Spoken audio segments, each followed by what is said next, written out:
Las características del hueso esfenoide son: 1. Forma la mayoría de la porción media de la base de cráneo. 2. Forma la mayoría de la fosa craneal media. 3. También contiene el seno paranasal esfenoidal, y hay un solo hueso esfenoides. Este hueso esfenoides está compuesto de 4 partes: el cuerpo, el ala mayor, el ala menor y el apófisis pterigoides. La parte del cuerpo del esfenoides está conformada por el centro del esfenoides, que es la porción anterior del cuerpo y contribuye a formar parte de las cavidades nasales. La parte superior del cuerpo, conocida como silla turca, tiene forma de silla de montar y posee las apófisis clinoides anteriores y posteriores. Está también la fosa hipofisaria, que es la parte más profunda de la silla turca, la cual aloja la hipófisis. El dorso de la silla es una parte de forma cuadrada del hueso que se sitúa posterior a la silla turca. Tenemos también el quibus, es la porción que desciende posterior al cuerpo. El cuerpo también contiene los senos paranasales esfenoidales. Es de destacar que la porción lateral del cuerpo está cubierta por el seno cavernoso, y que el conducto óptico se encuentra también en el cuerpo del esfenoides. Por otro lado, el ala mayor del esfenoides se extiende lateral y anteriormente desde la porción posterior del cuerpo del esfenoides. La porción endocraneal contribuye a formar una gran parte de la fosa craneal media. La porción lateral es la cara infratemporal y la porción anterior se sitúa en la órbita, la cual contiene 3 orificios. 1. Agujero espinoso. 2. Agujero redondo. 3. Agujero oval. El ala menor del esfenoides está separada del ala mayor por la fisura orbitaria superior. Por último, el apófisis pterigoides se origina en la cara inferior del cuerpo. Hay 2 apófisis pterigoides, cada una tiene lámina lateral y lámina medial. El gancho de la pterigoides se extiende desde la lámina medial de la pterigoides.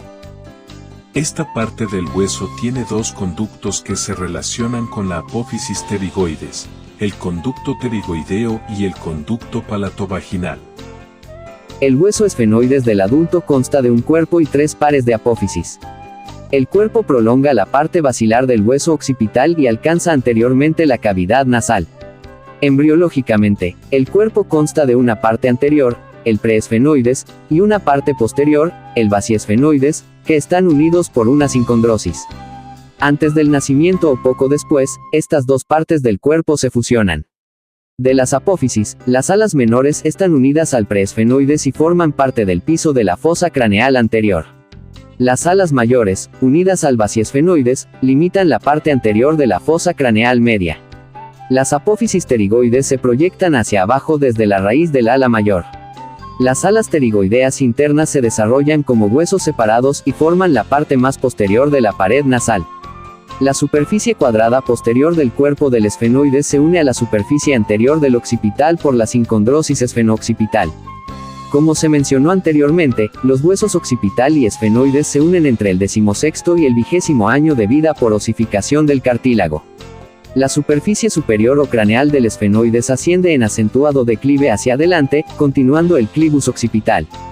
Tras ensancharse ligeramente, termina abruptamente, socavada por una fosa profunda, llamada fosa hipofisaria o pituitaria, o silla turca.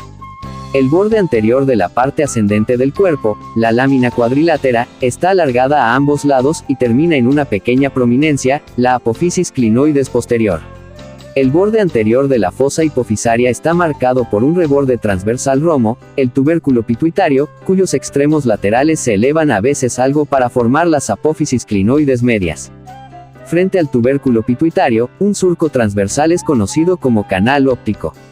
El borde anterior del canal óptico está formado por una cresta fina pero aguzada, el limbo del esfenoides, frente al cual se extiende el plano esfenoidal horizontal, proyectado en la línea media como espina etmoidal. La superficie inferior del cuerpo del esfenoides se eleva en la línea media en un reborde bajo, el pico del esfenoides, unido al vómer.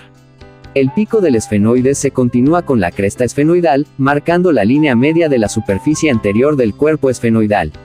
La cresta se une con la lámina perpendicular del etmoides, la cual, junto con el vómer, forma la parte ósea del tabique nasal. A la superficie anterior del esfenoides se unen dos huesos pequeños, las conchas del esfenoides, donde comienza la neumatización del hueso esfenoides. Aquí, el cuerpo del esfenoides está ahuecado por dos cavidades llenas de aire que se comunican con la cavidad nasal y permanecen separadas unas de otras por el asimétrico tabique esfenoidal. Por sobre la abertura de los senos esfenoidales, a menudo se encuentran depresiones superficiales que deben su desarrollo a la expansión de las celdillas etmoidales posteriores en el hueso esfenoides. Las caras laterales del cuerpo del esfenoides están en su mayor parte unidas a las alas menores mayores. Por sobre la raíz del ala mayor, un conducto aparece tallado en la superficie del hueso a cada lado de la lámina cuadrilátera. Alberga la arteria carótida interna, es el conducto cavernoso o carotideo. Lateralmente, este conducto está limitado por una proyección aguzada, denominada língula esfenoidal, o de las alas menores del esfenoides son láminas triangulares, angostas, que nacen del cuerpo del esfenoides por dos raíces. El nervio óptico, acompañado por la arteria oftálmica, pasa hacia la órbita ambas por el agujero óptico ubicado entre el borde anterior del ala menor, el cual es irregular y cerrado y se une al hueso frontal por una sutura. El borde posterior, liso, es cóncavo, se engrosa medialmente y termina en una proyección redondeada. La apófisis clinoides anterior y posterior pueden estar unidas por un puente óseo desarrollado como osificación de la dura madre. Las apófisis clinoides anterior y media están unidas por un ligamento. Si el ligamento se osifica, se forma un agujero por el cual pasa la arteria carótida interna, también se conoce como agujero clinoideo carotídeo. La superficie superior del ala menor es una extensión lateral del plano del esfenoides y forma parte de la fosa craneal anterior. La superficie inferior forma la parte más posterior del techo de la órbita y está perforada por el agujero óptico. El ala mayor nace de un área más bien amplia en la porción lateral de la parte posterior del ala del cuerpo esfenoidal. Vista desde la superficie craneal mayor, es cóncava, una lámina de hueso irregularmente triangular. El borde anterior puede ser dividido en dos partes, una mitad media lisa, y una mitad lateral, irregular. La parte lisa, con el ala menor, bordea la hendidura esfenoidal. A través de la hendidura, que es amplia en su parte media y estrecha en la lateral, pasan los nervios motor ocular común, patético, o troclear, y el motor ocular externo, el nervio oftálmico, primera división del trigémino, y las venas oftálmicas. La porción lateral irregular del borde anterior del ala mayor se ensancha en una superficie triangular que se une con el hueso y frontal. El borde lateral del ala mayor es cóncavo, se extiende hacia atrás a un ángulo óseo aguzado. Desde este ángulo, se proyecta hacia abajo una saliente ósea aguzada, conocida como la espina del esfenoides. Su superficie media está a menudo horizontalmente sujeta por la cuerda del tímpano. El ángulo superior del ala mayor se conecta con el hueso parietal, la concavidad del borde lateral se une a la porción escamosa del hueso temporal.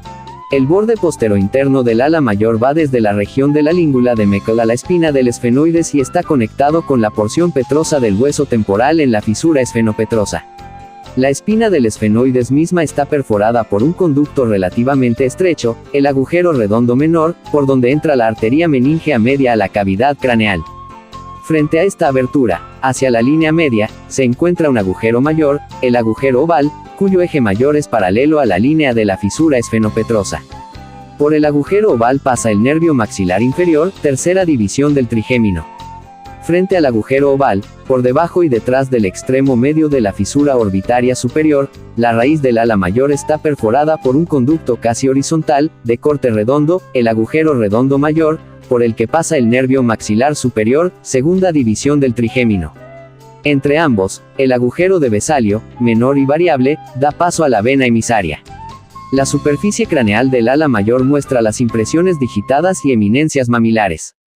Su parte lateral está atravesada por un surco estrecho y aguzado que contiene una rama de la arteria meningea media. La superficie externa del ala mayor participa en la limitación de 4 cavidades y espacios diferentes del cráneo. La parte superior del ala está dividida por una cresta vertical irregular en una parte media y otra lateral. La cresta en sí se conecta con el hueso malar y, por lo tanto, se denomina cresta malar o cigomática. Hacia la línea media de la cresta, una superficie aproximadamente cuadrada, que mira hacia adentro y adelante, forma la parte posterior de la pared orbitaria lateral. Esta superficie orbitaria está limitada por debajo por un reborde liso, la cresta infraorbitaria. A un lado de la cresta cigomática, la superficie del ala mayor, mirando lateralmente, es ligeramente cóncava en sentido antero-posterior y forma parte de la fosa temporal. Su extremo inferior está marcado por una cresta ósea aguzada pero irregular que se proyecta en su extremo anterior como una espina ósea, son la cresta esfenotemporal y la espina esfenotemporal. La parte inferior del ala mayor por debajo de la cresta infraorbitaria, la superficie esfenomaxilar, mira hacia adelante hacia la fosa pterigopalatina y se continúa hacia abajo a la apófisis pterigoides. Cerca de su borde superior está perforada por el agujero redondo. La apófisis pterigoides nace de la unión entre el ala mayor y el cuerpo del esfenoides. Sobre el borde interno de su raíz, la apófisis pterigoides curva hacia la línea media como una fina y corta lámina ósea, la apófisis vaginal, que se aplica muy de cerca a la superficie inferior del cuerpo del esfenoides. La raíz misma de la apófisis pterigoides está perforada por el conducto pterigoideo ovidiano, que sigue un curso sagital y horizontal. Su abertura posterior se ve justo por debajo del surco carotídeo, su abertura anterior se encuentra en el ángulo inferior e interno de superficie esfenomaxilar del ala mayor. El conducto contiene el nervio y la arteria vidianos. La apófisis pterigoides está dividida en las alas externa más amplia y corta, e interna, más angosta y larga. Las partes superiores de ambas alas están unidas por sus bordes anteriores. Por debajo, están separadas por la escotadura pterigoidea, en la cual se adapta la apófisis piramidal del hueso palatino. Las dos láminas pterigoideas, en una vista posterior, están separadas por una fosa profunda, la fosa pterigoidea. Por sobre esta fosa, en la porción posterior de la raíz del ala interna de la apófisis pterigoides, una segunda fosa superficial, la fosita escafoidea, donde tiene origen el músculo periestafilino externo. El extremo inferior del ala externa es amplio y redondeado y lo continúa la superficie lateral de la apófisis piramidal del hueso palatino. El extremo inferior del ala interna termina en una apófisis fina, curva, en gancho, el gancho del ala interna de lado y apófisis pterigoides que se dobla hacia atrás. El gancho está separado del ala interna por una escotadura profunda, por la cual pasa un tendón del músculo periestafilino externo. Hay que mencionar dos variantes que se generan por osificación de estructuras, normalmente las ligamentosas. El borde posterior del ala interna de apófisis pterigoides está unido a la espina del esfenoides por una fina lámina de tejido conectivo denso. La osificación de este tejido forma un puente que con la superficie inferior del ala mayor forma el agujero pterigoespinoso. En el borde anteroexterno del agujero oval se puede observar un surco poco profundo sobre el cual pasa un ligamento corto. Entre el hueso y el ligamento pasa la rama anterior del nervio maxilar inferior. Como se divide en nervio buccinador y uno de los nervios motores del músculo temporal, esta rama anterior fue alguna vez llamada nervio temporobuccinador. El ligamento se osifica, limita un agujero, el temporobuccinador. La osificación entre la apófisis pterigoides y la espina del esfenoides puede no tener importancia práctica, en tanto que la barra ósea que rodea el agujero temporobuccinador puede ser un obstáculo para una inyección de la tercera división del nervio trigémino en el agujero oval.